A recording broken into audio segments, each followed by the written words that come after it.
Assalamualaikum lur, balik nih di admin cerita seru.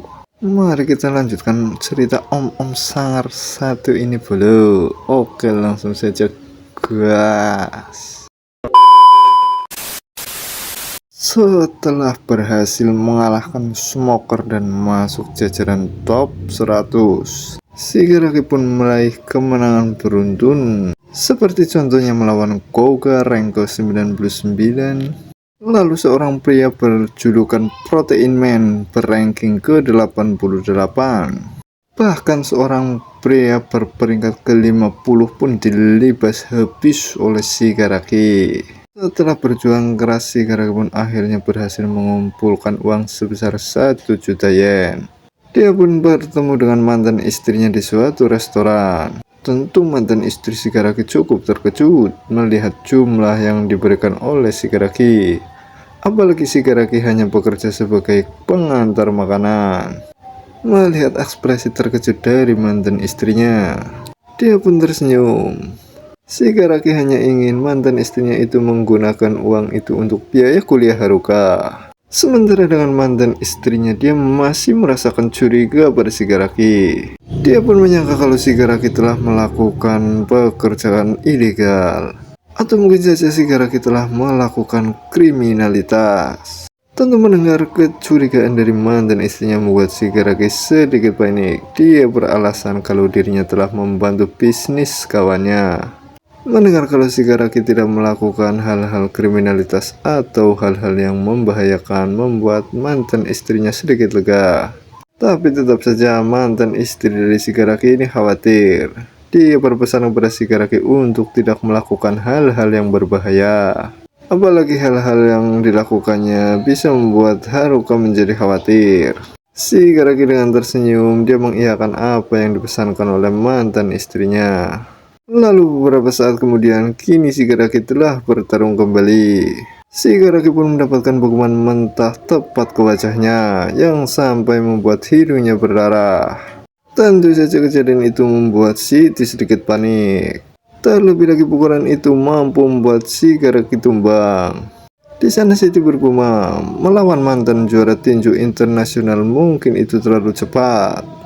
Namun akibat lamunannya itu, dia tidak melihat apa yang sedang dilakukan oleh Shigaraki. Di mana kini Shigaraki yang berada di posisi bawah telah mengaitkan kakinya ke kaki lawannya. Teknik itu pun berhasil menjatuhkan mantan petinju profesional. Siti yang baru sadar, dia pun langsung tahu teknik apa yang sedang dilakukan oleh Shigaraki. Teknik itu bernama Single Leg X. Lalu Shigaraki memberikan gerakan lanjutan bernama kuncian Achilles. Alhasil kuncian itu langsung membuat pria menjadi lawan Shigaraki berteriak kesakitan. Siti pun yang melihat itu juga ikut prihatin terhadap musuh dari Shigaraki. Pasti dia merasakan rasa sakit yang luar biasa. Siti di sana tidak menyangka kalau Shigaraki juga dapat melakukan teknik Jujutsu. Pria di depannya ini benar-benar sangat kuat. Pada akhirnya musuh dari Shigaraki pun menyerah karena tidak kuat menahan rasa sakit itu. Siti pun kemudian mengumumkan pertarungan yang dimenangkan oleh Shigaraki. Sementara dengan pria yang menjadi lawan Shigaraki, dia masih memegangi kakinya karena rasanya mau patah. Siti pun mengucapkan selamat kepada Shigaraki karena dirinya kini telah mencapai peringkat ke-29 di Kenko. Karena terlalu senang, Siti pun sangat ingin mencium Shigaraki. Tapi tentu saja Shigaraki menolaknya. Lalu Shigaraki berkomentar tentang pakaian yang dikenakan oleh Siti, karena itu bisa menarik perhatian dari polisi. Tapi Siti mengelak karena orang-orang pasti menyangka kalau mereka adalah ayah dan anak. Siti pun hanya berpesan kepada Shigaraki untuk tidak bertindak mencurigakan. Ya tentu saja Shigaraki tidak akan melakukan itu. Siti pun kemudian sedikit menggoda Shigaraki. Jika ingin melakukan hal-hal yang mencurigakan itu juga tidak masalah. Tapi Shigaraki tidak ingin membahas itu dan dia hanya ingin membahas pertandingan selanjutnya. Tapi di sana Siti pun berkata kalau dirinya ini serius mengatakan itu. Siti benar-benar jatuh cinta dengan kekuatan Shigaraki. Si Garaki pun hanya terdiam mendengar perkataan dari Siti. Siti kemudian mengajak si Garaki untuk mengincar juara Kenko. Mendengarkan ajakan dari Siti membuat si Garaki berpikir tentang perkataan mantan istrinya, di mana mantan istrinya berpesan kepada si Garaki untuk tidak melakukan hal-hal yang berbahaya.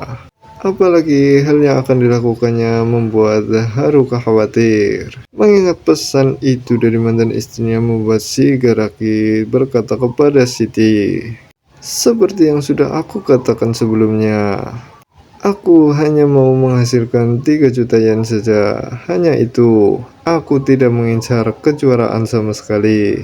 Perkataan dari si Garaki langsung membuat Siti terdiam. Dia pun kemudian menatap tajam ke arah si Garaki. Sambil memalingkan wajah, Siti berkata, "Kalau begitu, ayo kita bicarakan tentang pertandingan selanjutnya." Karena si Garaki terlalu kuat, itu membuat Siti kesulitan mengatur pertandingannya.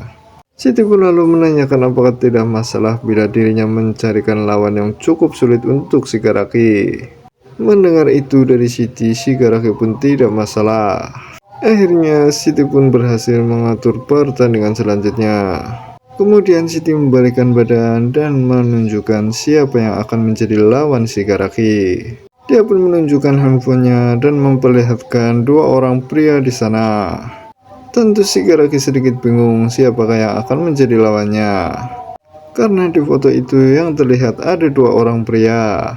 Siti pun kemudian tertawa dan meminta maaf. Dia pun meralat perkataannya bahwa yang akan menjadi lawan si Garaki selanjutnya bukan orang itu, melainkan mereka. Yang berarti itu adalah pertarungan 2 versus 1. Siti pun kembali menjelaskan kalau mereka bukan preman biasa. Mereka memiliki peringkat di Kenko, yang berarti mereka adalah lawan yang cukup kuat untuk si Garaki. Sementara si Garaki dia masih terlihat dengan ekspresi konyolnya. Dia benar-benar tidak menyangka kalau akan melawan 2 orang sekaligus kali ini. Namun ternyata itu merupakan rencana dari Siti yang akan membuat si Garaki kalah pada pertandingan selanjutnya. Siti pun berniat untuk membuat si Garaki frustasi sehingga dirinya tidak dapat berhenti. Dia sekali lagi meminta maaf karena ini adalah pengkhianatan yang dilahirkan oleh cinta. Lalu scene berpindah ke suatu tempat, di mana memperlihatkan seorang pria yang sedang memohon kepada pria yang duduk di depannya. Pria itu bernama Kingu. Ternyata orang yang berbicara itu mewakili orang-orang yang berada di belakangnya. Dia meminta Kingu untuk mengasihani mereka semua. Sementara dengan Kingu, dia menatap tajam ke arah layar handphonenya. Sementara pria yang berbicara dengan Kingu masih terus mencari alasan untuk dimaafkan. Tentu saja hal itu membuat Kingu sedikit muak dan memintanya untuk diam. Kingu kemudian berkata kalau masalah ini tidak perlu diperdebatkan. Lalu dia menawarkan apakah mereka ingin menyelesaikannya dengan pertarungan, di mana kini sudah ada 2 pria yang berada di belakang Kingu. 2 pria itu sama persis seperti yang ditunjukkan oleh Siti kepada si Garaki. Kingu di sana berkata kepada pria berbaju kuning jika mereka bisa mengalahkan anak buahnya, maka dia akan membiarkannya pergi. Namun ada salah satu orang yang mengenali siapa mereka berdua. Mereka berdua memiliki julukan Bone Brothers. Bocil itu menjelaskan kalau mereka berdua sangat terkenal di Kenko. Sementara dengan pria di belakangnya, dia memang pernah mendengar tentang Kenko. Bocil itu kembali menjelaskan kalau Bone Brothers bertarung sebagai tim, di mana masing-masing dari mereka memiliki kemampuan tingkat tinggi. Mereka berdua benar-benar tidak terkalahkan. Bahkan mereka meraih kemenangan secara beruntun. Bocil itu menjelaskan dengan penuh semangat sampai membuat teman-temannya terpengong. Pria baju kuning pun memutuskan untuk tidak bertarung melawan Bone Brothers. Tapi di sana Kingu tidak menginginkan satu orang itu. Dia berkata kalau mereka semua yang akan melawan Bone Brothers. Sontak perkataan itu membuat pria baju kuning dan semua rekan-rekannya sangat terkejut. Sementara Bone Brothers menganggap 2 lawan 10 ini adalah pertarungan yang menarik. Kemudian King mempertanyakan apakah mereka berdua tidak masalah. Ya tentu saja mereka awalnya sedikit protes kepada King, di mana mereka hanya berdua orang melawan 10 orang. Apakah King berniat untuk menghabisi mereka berdua? Sementara pria baju kuning dan rekan-rekannya sedikit berpikir. Mereka pun setuju kalau akan menghadapi Bones Brothers kali ini. Tapi ternyata Bones Brothers yang mendengar itu langsung mulai menyerang. Untuk memudahkan penyebutannya, kita sebut saja mereka berdua antara Acil yang berbaju merah dan Acul yang berbaju biru. Acil pun langsung maju dan menghantam wajah dari pria berbaju kuning. Satu hantaman itu sudah cukup untuk menumbangkan pria itu. Melihat kekuatan sesungguhnya dari Bones Brothers membuat semua orang gentar. Bocil pun kemudian menyalahkan Bones Brothers karena pertarungannya belum dimulai. Tapi ternyata dia malah mendapatkan tendangan dari Acul. Acul pun berkata apakah dirinya ini sudah bodoh. Dalam pertarungan jalanan tidak ada apa-apa untuk dimulai. Sementara dengan pria besar mencoba menenangkan rekan-rekannya karena kini mereka telah menang jumlah. Dia pun lalu memerintahkan rekan-rekannya untuk segera mengepung mereka berdua. Tapi alhasil itu tetap saja tidak merubah situasi, di mana mereka hanya menjadi samsak bagi Bones Brothers. Namun ada suatu celah di mana salah satu pria berhasil memegang tubuh dari Acil. Namun anehnya di sana Acil malah menunduk. Dan ternyata di sana Acil melakukan tendangan kepada orang yang memegang Acil. Acil yang merasa serangannya ini sedikit berlebihan, sedikit khawatir. Tapi Acil menyangka kalau mungkin saja pria itu kini sudah mati. Kengerian dari Bones Brothers serta kemampuan masing-masing mereka membuat semua orang merinding. Bones Brothers pun menatap mereka semua dan memintanya untuk menyerah. Jika mereka masih ingin bertarung, maka Bones Brothers siap meladeninya. Tentu hanya ditatap seperti itu oleh Bones Brothers membuat semua orang ketakutan. Ditambah lagi Bones Brothers yang menghajar 7 rekan mereka dengan sangat mudah. Setelah berhasil membuat musuh-musuhnya menyerah, Acil dan Acul pun menghampiri Kingu. Acil pun bertanya sebenarnya apa yang sedang Kingu tonton. Tapi setelah melihat apa yang sedang Kingu tonton, buat Acil terkejut. Di mana Kingu sedang menonton Kenkau yang memperlihatkan pertarungan antara Shigaraki. Serta kini mereka mengetahui tentang kemenangan beruntun dari Shigaraki.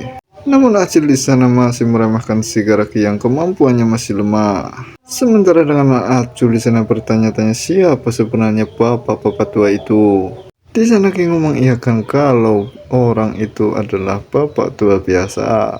Acul pun berpendapat kalau om itu bisa sedikit bertarung. Mungkin saja dia pernah bertarung di MMA. Tapi menurut Acil kemampuannya itu masih biasa saja dan gak ada yang spesial. Namun mereka berdua tiba-tiba saja dikejutkan dengan Kingu yang membanting handphonenya. Bukan hanya dibanting, Kingu pun menghancurkan handphone miliknya. Dia pun tidak masalah dengan pria itu, namun yang menjadi masalah, kenapa di sana ada Siti? Nampaknya Kingu mengenal Siti.